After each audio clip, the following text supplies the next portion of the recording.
गोविंद हरे गोपाल हरे।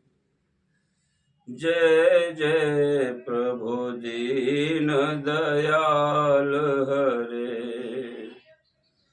गोविंद हरे गोपाल हरे।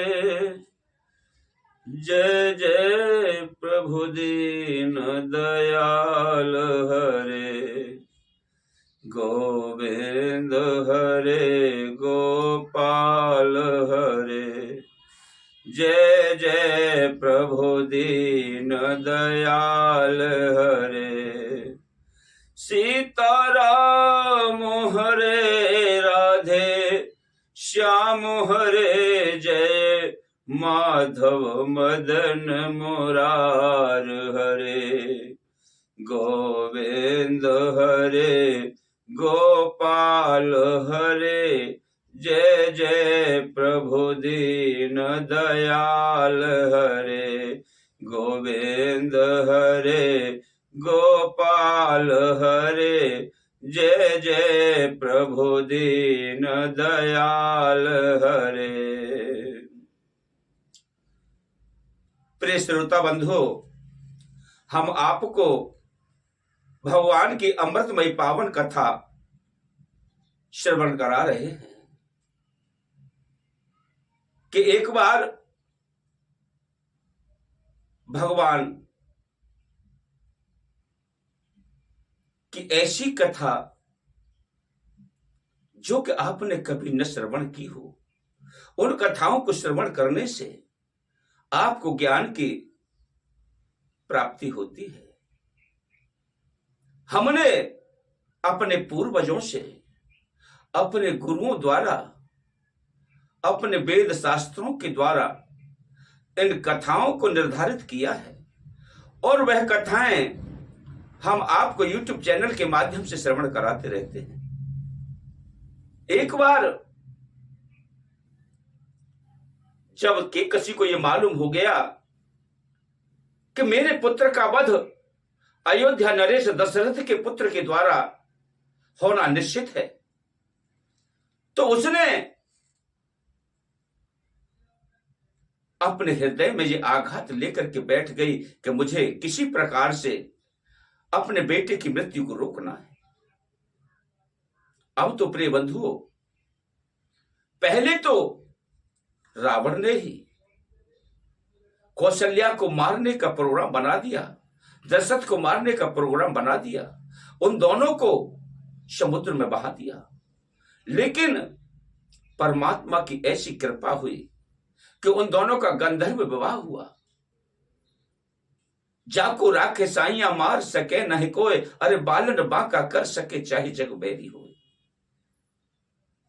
जब परमात्मा की दृष्टि सही होती है तो कोई भी कुछ नहीं बिगाड़ सकता। हर कार्य समय के अधीन होता है। समय से पहले कुछ नहीं होता। समय पे पड़ती धूप समय पे बरसे पानी, और समय समय की बात समय को परखे ज्ञानी।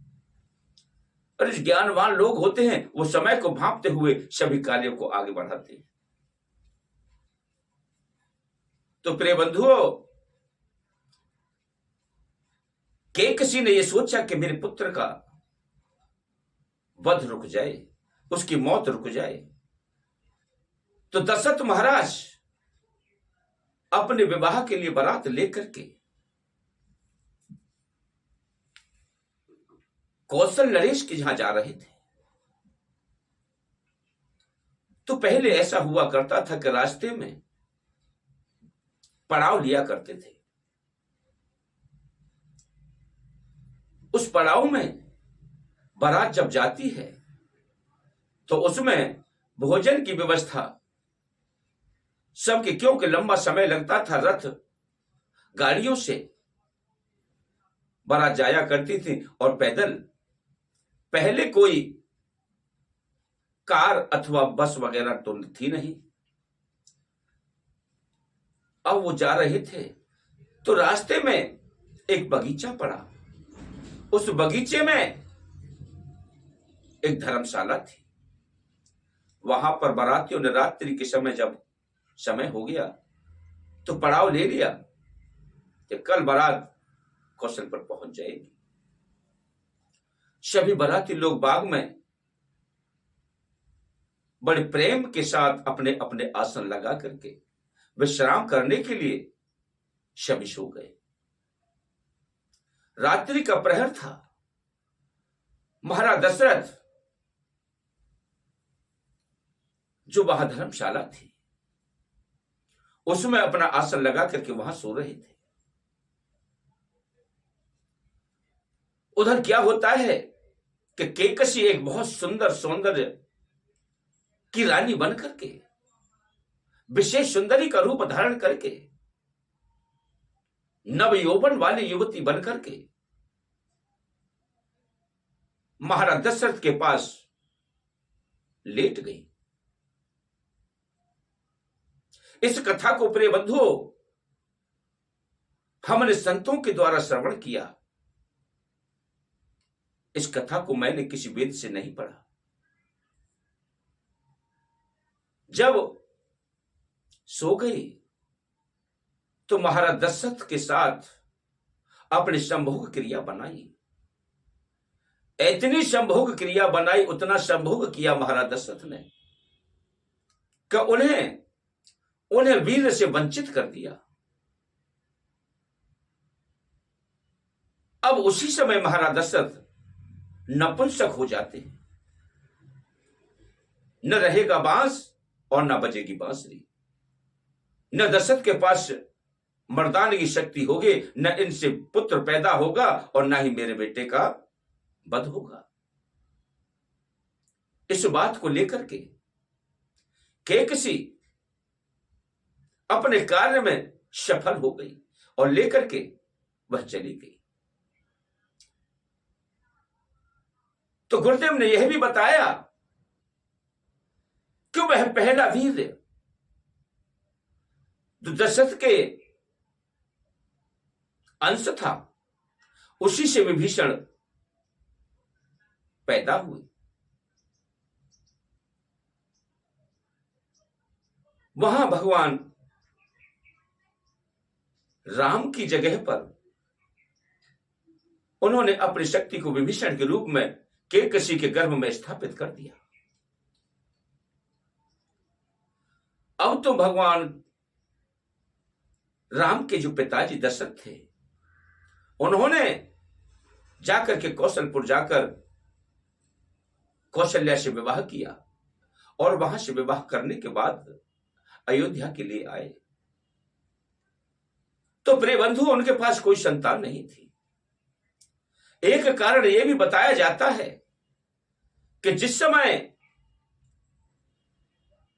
जो पुत्रेष्ठ यज्ञ किया था श्रृंगी ऋषि के द्वारा, वहां से अग्निदेव हव्य लेकर के प्रकट हुए और उस हव्य को लेकर के उन्हें श्रृंग ऋषि को दिया।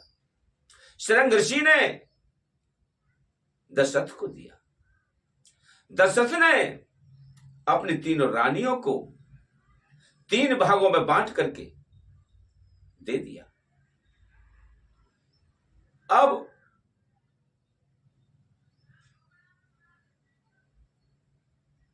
प्रिय बंधुओं कौशल्या और सुमित्रा और कैकेयी, तो कैकेयी के पास वह हव्य था और सुमित्रा के पास और कैकेयी के पास, वो तीनों लेकर के चली। एक चील उड़ करके आई और सुमित्रा के हाथ से उस हव्य को लेकर के उड़ गई।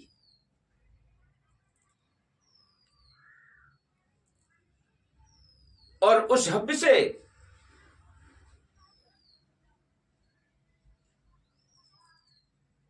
हनुमान जी पैदा हुए। और एक कहानी तो यह भी आती है कि जिस समय महाराज दशरथ ने देवताओं के साथ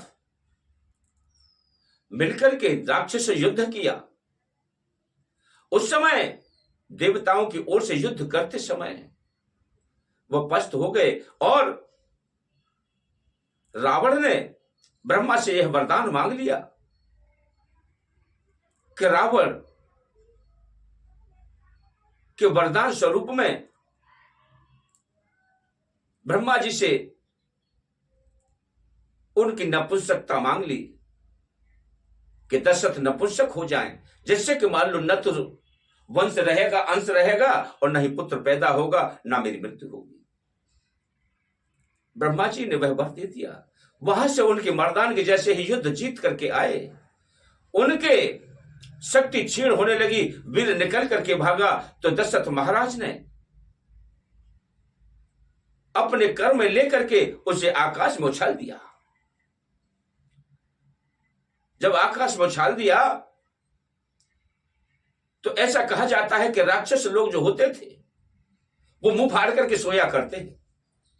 तो किसी मुंह फाड़ करके सो रही थी, उसके मुंह में जाकर के गिरा, वो गर्भाशय में चला गया, उससे विभीषण की पैदाइश हुई। तो इसलिए भगवान राम के ज्येष्ठ पुत्र, ज्येष्ठ भ्राता विभीषण थे।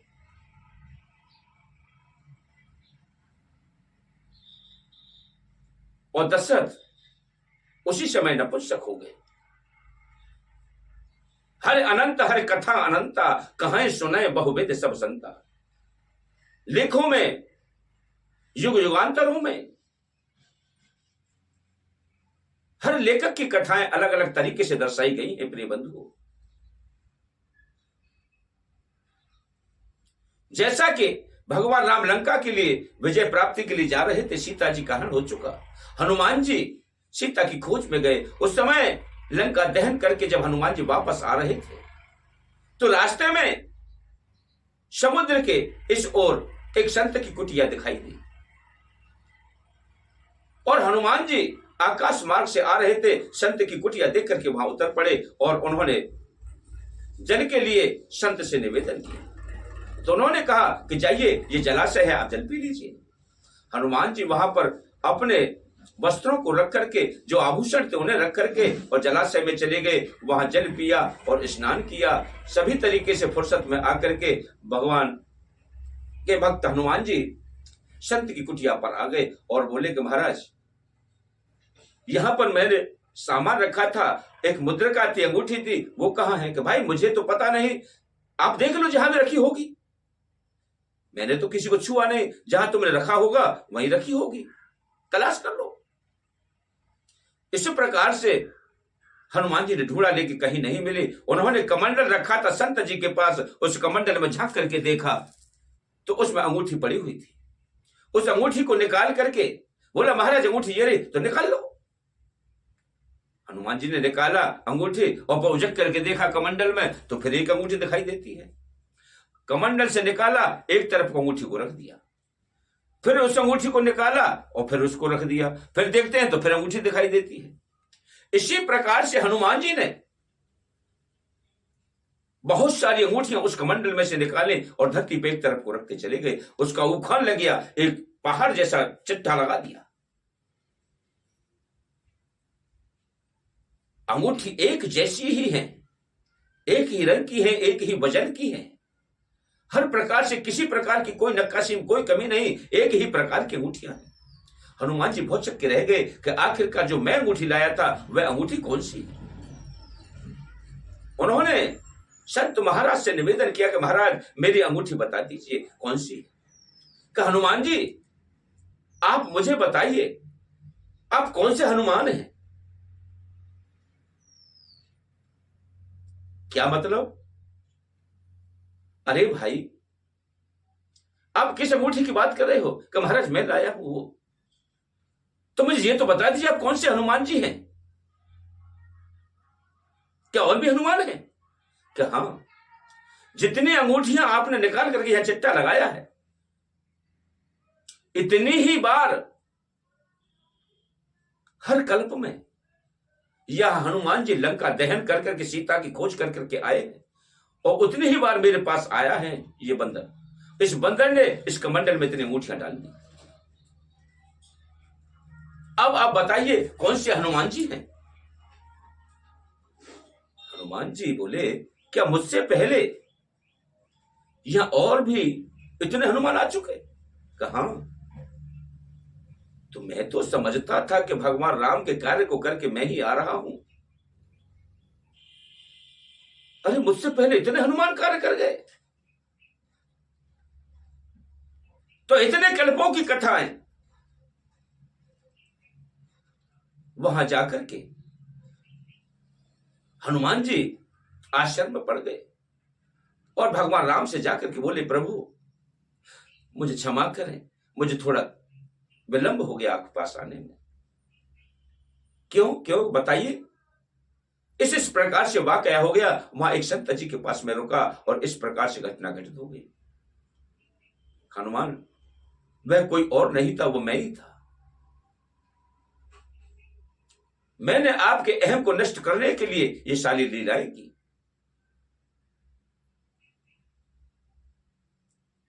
तो प्रिय बंधुओं, हमने आपको इस कथा को भली प्रकार से श्रवण कराया।